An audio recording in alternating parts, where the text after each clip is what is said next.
Well, there have been more protests in Kenya. Young people have been demonstrating against government policies again this week. But it now also appears journalists are holding their own protests. They say some reporters have been attacked by police while they were trying to report on the demonstrations. Kenya's been racked by protests against drastic tax increases. In the end, the President, William Ruto, sacked his cabinet and then appointed 4 opposition members to a new cabinet.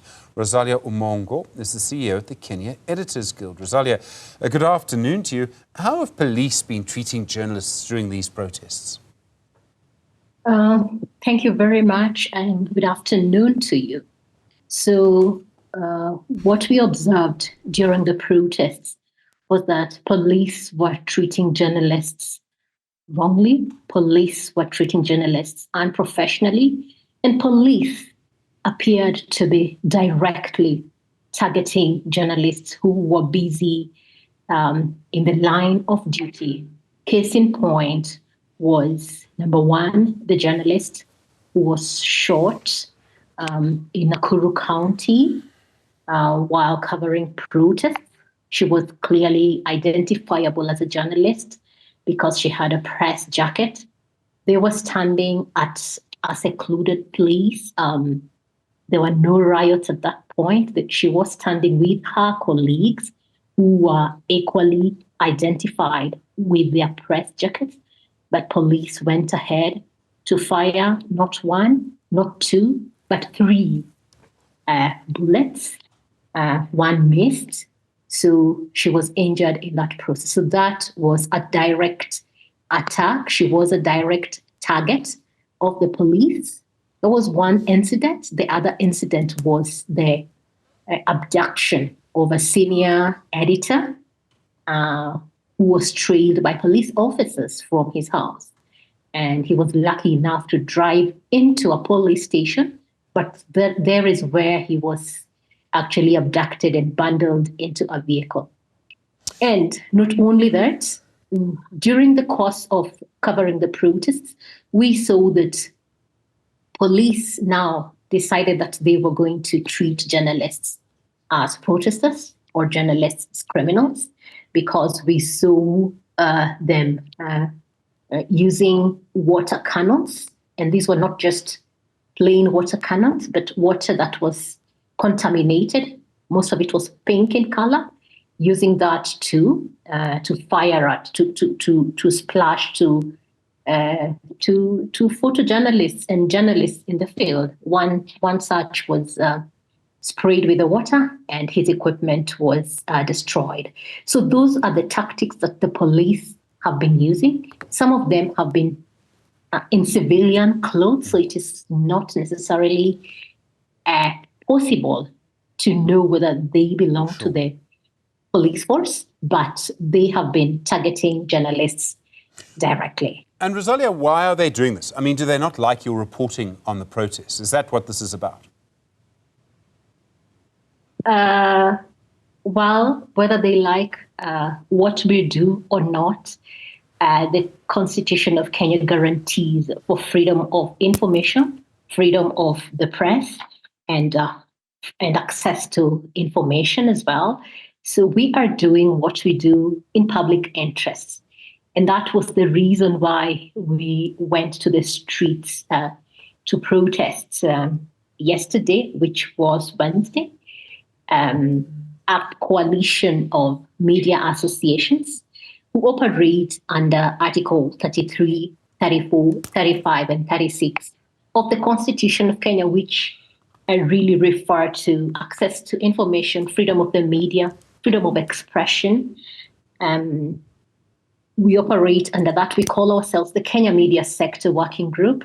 And we took to the streets saying that enough is enough, that we must protect the right to information. We must protect the right of citizens to know what is going on. So whether they like what we do or not, we don't target anybody. We just report what's happening on the ground. And that was the reason why we were getting to the streets yesterday. And we wanted to send a message clearly, because in the past, we have sent statements. We have called for press briefings to to ask the government to allow media to operate safely, to offer safety to media as they do their work. And that has not been forthcoming. So we decided that we would get to the streets and prepare and deliver memoranda to the key duty bearers concerned. Rosalia, has this stopped journalists from doing the work that they need to do? And I mean, we've seen this in our country sometimes. Journalists have been caught up in protests, sometimes hurt, maybe once or twice, deliberately so. But has it stopped journalists from actually reporting on the protests in the way that they need to? These protests, very difficult for your country, but very important for your country. Correct. The protests are very, very important for the country because it's important to allow democracy to prevail. It's important to allow, because these protests were basically instigated by the Generation Z in Kenya, the young generation, and they too have a voice and they had their story to tell. So journalists were covering the story of a constituency that is often forgotten. We always, and this has changed the way news is done and analysis of news.